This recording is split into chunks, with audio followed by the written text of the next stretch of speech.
You won't believe the darkness behind one of hip-hop's biggest legends. What if I told you the anger, the fire, the fearless voice of Ice Cube didn't just appear out of nowhere? That the boy who became a global icon had his childhood ripped apart in the most horrifying way imaginable? At just 12 years old, O'Shea Jackson witnessed a tragedy so brutal, so personal, that it would haunt him and shape the sound of a generation. A young woman, his own half-sister, taken in a violent act that left scars no music could erase. Could you imagine growing up thinking the world is supposed to protect you, and then realizing it can destroy everything you love in a single instant? That moment didn't just change Ice Cube, it ignited a fury that would explode onto the streets of South Central, onto record labels, and into the culture itself. And yet, most people don't know the truth behind the rage.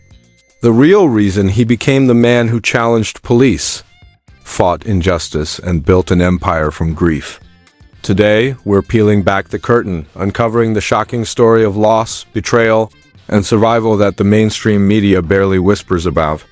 Buckle up, this is the sorrowful destiny of Ice Cube. You think you know Ice Cube, right? The fierce rapper, the fearless actor, the man who built an empire from the streets of Los Angeles. But do you know what turned a 12-year-old boy into one of the most uncompromising voices in hip-hop? Do you know the tragedy that carved anger and awareness into his very soul? It wasn't fame. It wasn't money. It wasn't even the streets themselves. It was the night his half-sister, Beverly Jean Brown, was murdered. She wasn't a celebrity. She wasn't on TV. She was family, living just blocks from where young O'Shea Jackson played basketball and ran through the neighborhood like any other kid.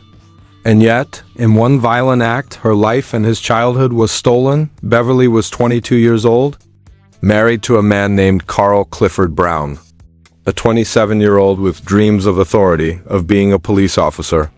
He didn't make the cut. That rejection wasn't just disappointing, it shattered him. And what followed was something Ice Cube would never forget. Carl snapped.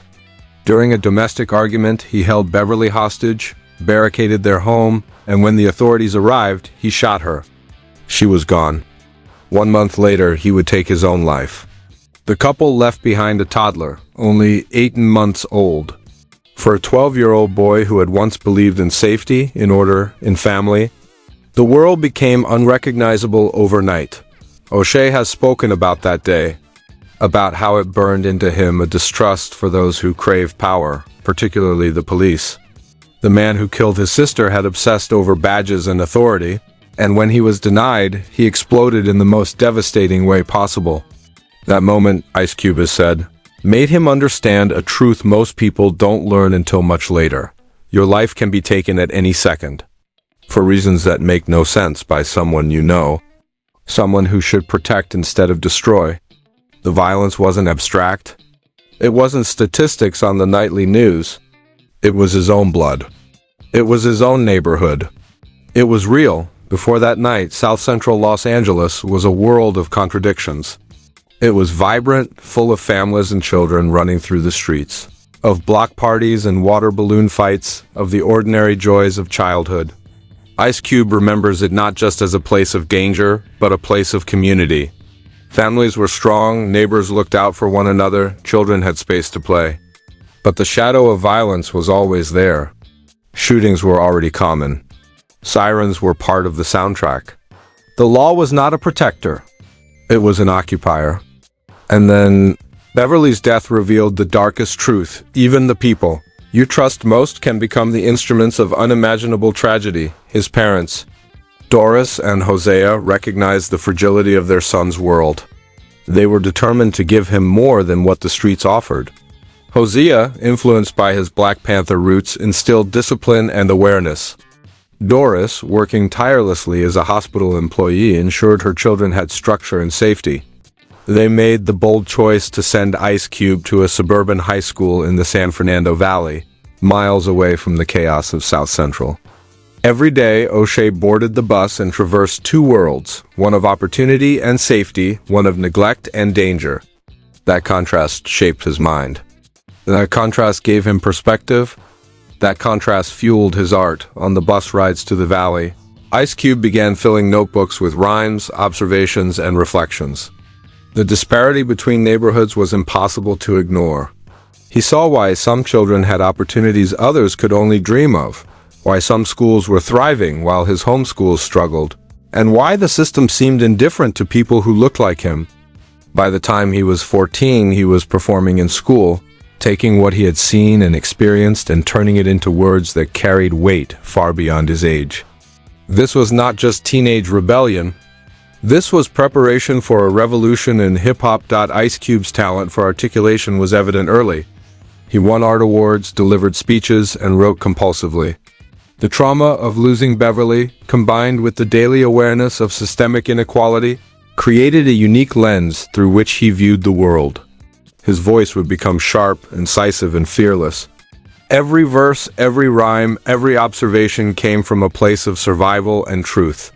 He was documenting life as it was, not as the media portrayed it. Meeting Dr. Dre at age 15 was a turning point. Introduced through Dre's cousin, Sir Jinx, Ice Cube immediately connected with someone who recognized his fire. Dre saw in Cube a precision, a hunger, and a clarity rare for someone so young. Their collaboration would ignite the West Coast rap scene and lay the foundation for one of the most culturally significant groups in history.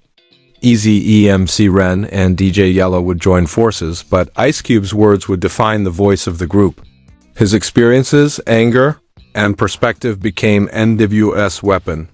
Straight Outta Compton would explode onto the scene with fury and authenticity. But the track that shocked the nation most directly reflected the personal trauma that had haunted Cube since Beverly's death. The infamous anti-police anthem was not created in a vacuum. It came from the pain, distrust, and anger of a boy who watched his sister die at the hands of a man obsessed with power, guns, and control. Initially, the lyrics were met with hesitation. Dre worried about legal consequences. But thanks to a friend rescuing the crumpled lyric sheets, the song survived and history was changed. Williams' rise was meteoric but fraught with tension. Ice Cube's writing talent became both a blessing and a curse. He was central to the group's success, yet conflicts over compensation and credit began to surface. His departure in 1989 was public, acrimonious, and risky, walking away from fame to forge a solo career. The beef that followed would produce some of the most legendary diss tracks in hip-hop, including No Vaseline, which cut deep with surgical precision through all the chaos. Beverly's death remained the silent, unhealed wound guiding his moral compass. Cube never forgot the lessons learned at 12 years old, the fragility of life, the dangers of unchecked rage, the failings of the systems around him. That pain and awareness became fuel for his art, advocacy, and activism. His words resonated not just because they were provocative, but because they were rooted in truth. Even as he transitioned into acting, producing, and entrepreneurship, the lessons from that fateful night in 1981 never left him. From Boys in the Hood to the Friday franchise, from Cube Vision to the Big Three Basketball League, Ice Cube channeled his experiences into every endeavor. His activism around gun violence, his insistence on responsibility, and his commentary on systemic inequities all trace back to the same personal tragedy that most would have buried under grief. And while fame, money, and Hollywood success came, Ice Cube's story remained defined by survival. He outlived beefs, controversies, and industry politics. He married, raised 4 children, and watched his eldest son portray him in the biopic Straight Outta Compton, carrying forward the legacy of resilience, creativity, and truth. But at the core, the spark of anger, the urgency in his voice, the uncompromising truth in his lyrics all trace back to one night in South Central, one sister, one senseless murder. The streets of South Central had already carved toughness into young O'Shea, but nothing could have prepared him for the way Beverly's death would change him forever. She wasn't just a family member. She was his window into a world that promised safety and love but delivered chaos and tragedy instead. Carl Clifford Brown, the man obsessed with power and authority, didn't just take a life, he shattered the idea that someone you know, someone close, could be trusted. That 12-year-old boy witnessed firsthand how ambition, obsession, and frustration could explode into murder. And that boy would carry that memory like a blade, sharpening his perception of injustice and fueling a fire that wouldn't burn out for decades. Even as a child, O'Shea could see the cracks in the system.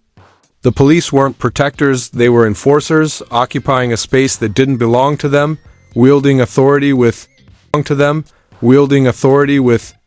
indifference.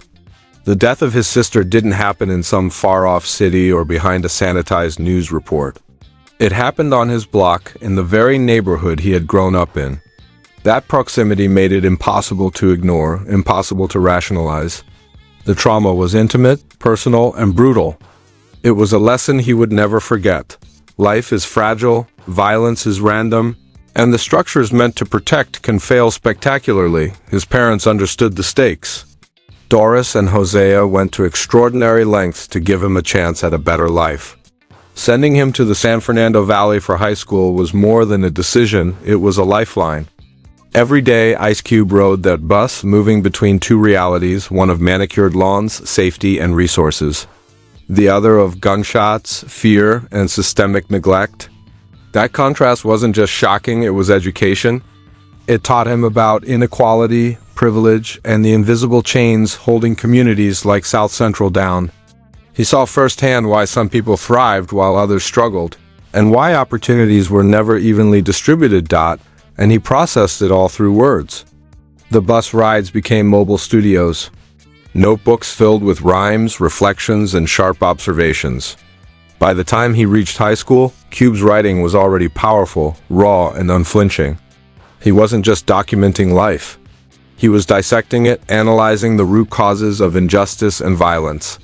He was preparing to use music as a weapon, a spotlight, and a megaphone for the realities he lived through. Meeting Dr. Dre at 15 wasn't some casual encounter, it was destiny. Introduced through Dre's cousin, Sir Jinx, Ice Cube's fire was obvious. Dre recognized in him a unique combination: intelligence, rage, and an ability to articulate experience in ways that cut deep. They began working together, forging a partnership that would redefine West Coast hip-hop. But Cube wasn't just talented. He was necessary. Dre had the beats, the production skill, but Ice Cube had the words that would give their music impact, edge, and an unmistakable voice. And WA emerged from this synergy: Ice Cube, Dr. Dre, Eazy, MC Ren, and DJ Yella, a group that would shake the industry to its core. And at the center of it all was Ice Cube's writing. Straight Outta Compton wasn't just an album, it was a cultural earthquake shaking the foundations of music, society, and authority. And the track that caused the most panic? The infamous police anthem that everyone knows, but few understand at its root. It wasn't just rebellion for the sake of rebellion. The police asterisk came from years of observation, fear, and personal experience. Beverly's death, Carl Clifford Brown's obsession with authority, the constant threat of violence, these were the raw materials Cube turned into art. Dre initially resisted recording it, fearing consequences. A crumpled lyric sheet almost ended up in the trash.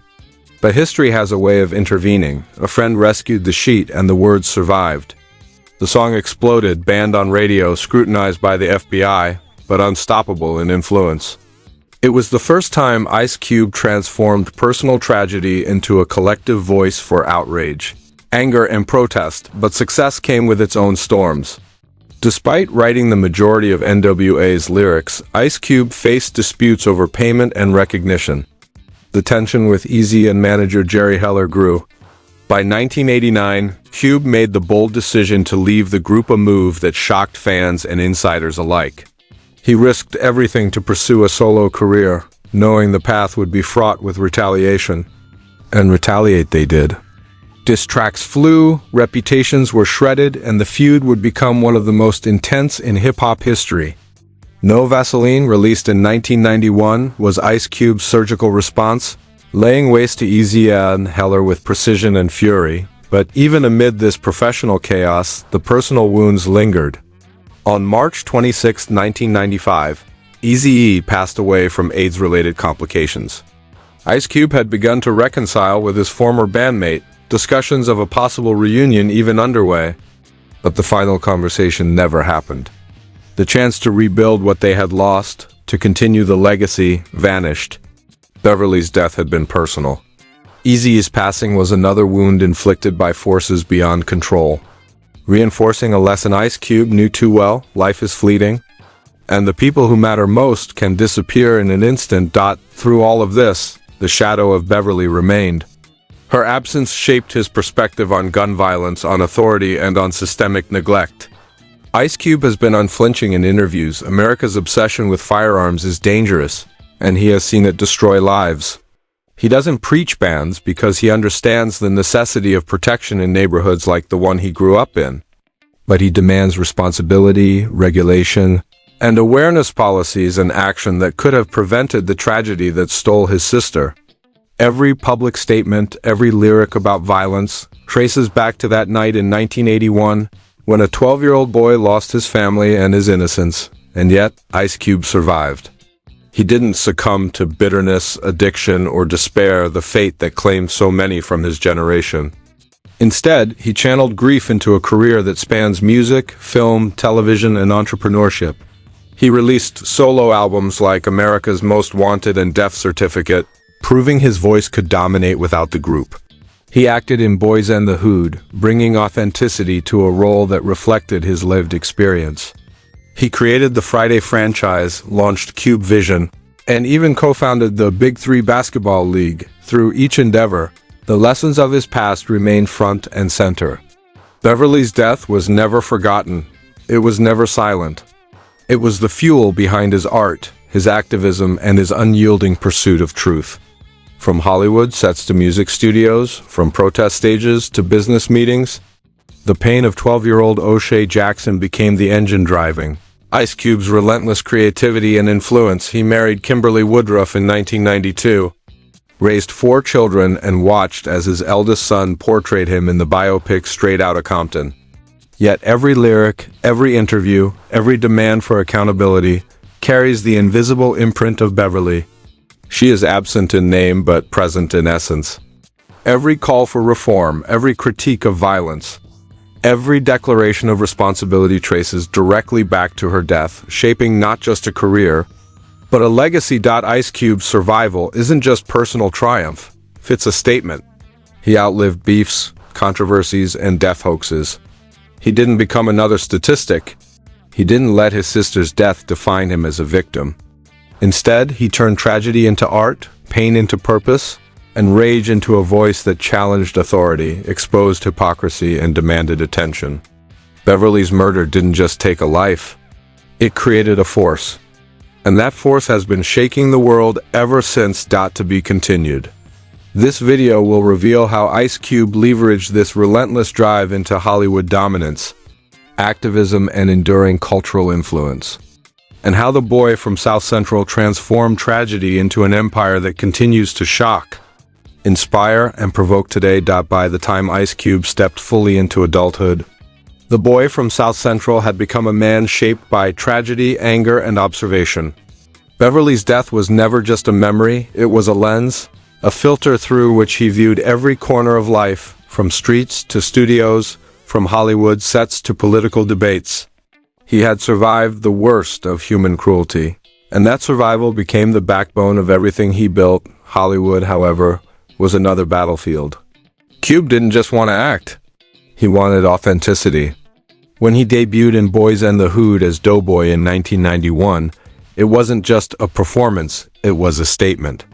He brought raw truth to a world that often sanitized black pain and urban struggle for easy consumption. Audiences weren't watching an actor, they were watching a man who had lived the story, who had felt the fear, the loss, the anger. The film was acclaimed for its honesty, and Cube's presence became a blueprint for authenticity in cinema. But success didn't soften him. If anything, it sharpened him. He wrote, produced, and starred in the Friday franchise, turning personal experiences into comedic yet cutting portrayals of South Central life. Cube Vision gave him control over his projects, ensuring his narratives weren't diluted or distorted. Every decision, every character, every line echoed the same themes: survival, truth, and the harsh realities behind smiles and laughter. Even as his empire grew, Ice Cube remained grounded in the lessons of his youth. The violence that had taken Beverly, the systemic neglect, The failures of authority, he carried them into every corner of his life. That's why he didn't just make movies or albums. He created platforms. The Big Three Basketball League, co-founded in 2017, wasn't just entertainment, it was an opportunity for retired athletes. A reclamation of power and respect, a way to challenge conventional sports business models. Every venture carried a piece of his history, a reflection of a man who had witnessed both destruction and resilience. And then there was his activism. In 2020, Ice Cube launched the Contract with Black America, a blueprint demanding action on economic empowerment, criminal justice reform, and accountability. When political operatives attempted to co-opt elements of it, Cube pushed back, denying any endorsement while asserting the need for real change. He never wavered, never bent to pressure, and never forgot the lessons of 1981. Beverly's murder had shown him the cost of inaction. And he refused to let society continue making the same mistakes, yet the journey wasn't without setbacks. Delays plagued Friday 4, stalled by studio politics and the deaths of cast members like John Witherspoon and Tommy "Tiny" Lister. Rumors and online death hoaxes swirled around Ice Cube, creating a digital shadow that sought to erase his presence. But he remained steadfast, continuing to tour, release music, and engage with his audience. Each project was a declaration. The boy from South Central wouldn't be silenced. No matter the forces aligned against him, Family remained a grounding force. Married to Kimberly Woodruff since 1992, Ice Cube raised 4 children, emphasizing integrity, responsibility, and resilience. His eldest son, O'Shea Jackson Jr., portrayed him in Straight Outta Compton, carrying the torch of both artistic and personal legacy. Yet even here, the echoes of tragedy lingered. Beverly's name was seldom spoken, her image unseen, but her presence was undeniable. Every lesson he passed to his children, every discussion about responsibility and survival, traced back to the night that shaped him. Music remained his unfiltered outlet. Albums like America's Most Wanted and Death Certificate weren't just collections of songs, they were indictments, investigations, and warnings. Ice Cube didn't glamorize violence. He dissected it, explored its roots, and exposed its consequences. He called out political hypocrisy, social inequities, and systemic failures. Every lyric, every verse was informed by a lifetime of observation, starting with the most personal loss he had ever endured. Gun violence, in particular, became a recurring theme. Ice Cube doesn't shy away from owning firearms. Himself, he grew up in a neighborhood where survival demanded it, but he distinguishes between responsibility and recklessness. Carl Clifford Brown's obsession and access to guns had ended Beverly's life. Cube's public statements, interviews, and activism frequently return to that origin point. He's been consistent for over 40 years. Guns themselves aren't the enemy, but negligence, systemic failure, and lack of mental health support are catastrophic. In 2024, he told The Breakfast Club that society must act responsibly, combining awareness with practical intervention, not extreme polarization. Throughout his career, Cube has faced controversies and polarizing choices. Some criticized his political statements, his business moves, or his Hollywood projects. Others celebrated his authenticity, fearlessness, and insight. But at the core, every decision can be traced back to one moment, one loss, one seed of awareness planted by Beverly's death. That tragedy didn't just shape his career. It shaped his worldview, his moral compass, and his enduring insistence on accountability. Even in his personal reflections, Cube is unflinching. In interviews, he acknowledges his complicity in cultures that glorify guns and violence, particularly in rap and film. Yet he consistently returns to the bigger picture, the systemic failures, the societal neglect, and the preventable nature of tragedies like his sister's death. He balances responsibility with empathy, critique with realism, and he has done so while building one of the most diverse and enduring careers in entertainment history. His story isn't just survival, it's transformation. Ice Cube didn't let Beverly's murder destroy him. He didn't let betrayal, feuds, or societal indifference stop him. Instead, he used each setback, each loss, and each obstacle as fuel. The anger of a 12-year-old boy, the distrust of authority, and the drive for justice became an unstoppable force. Music, film, sports, and activism all became vehicles for one man's relentless pursuit of truth and impact. And yet, the haunting question remains, how many would have survived what he did? How many would have turned grief into a multi-decade empire rather than bitterness, addiction, or despair? Ice Cube's resilience is as much a commentary on personal strength as it is on the unforgiving environment that shaped him. He emerged not just as an entertainer, but as a mirror reflecting the systemic failures, injustices, and harsh realities that most prefer to ignore. Beverly Jean Brown may have vanished from life, but she lives in every verse, every role, and every public statement her brother has made. Her absence is the silent engine behind a career defined by courage, honesty, and unflinching scrutiny of society's flaws. Ice Cube didn't just survive tragedy, he transformed it into a platform, a voice, and a legacy that continues to challenge, provoke, and inspire. From NWA to solo success, from Hollywood to activism, every chapter of Ice Cube's life has been informed by that fateful night.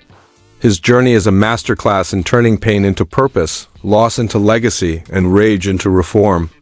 He stands as proof that survival is not passive, it is active, deliberate, and sometimes explosive. And the boy who once played on the streets of South Central, whose sister was taken too soon, remains relentless, vigilant, and unbroken. The tragic destiny isn't death, it's memory, it's loss.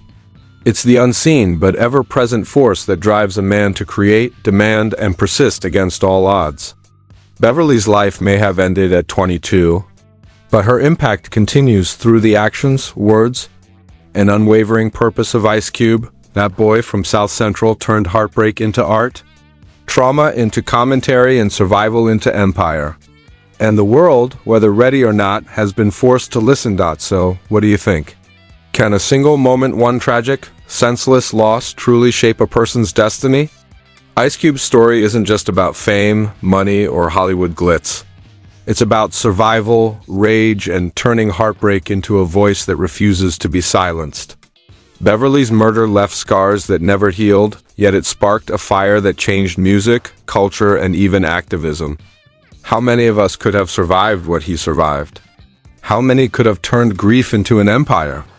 And let's be honest, Ice Cube has seen it all. Betrayal from friends, death of loved ones, industry politics, public scrutiny, fake news, death hoaxes, you name it. Yet he's still here, still creating, still demanding accountability, still exposing the truths others want to ignore. That's power. That's resilience.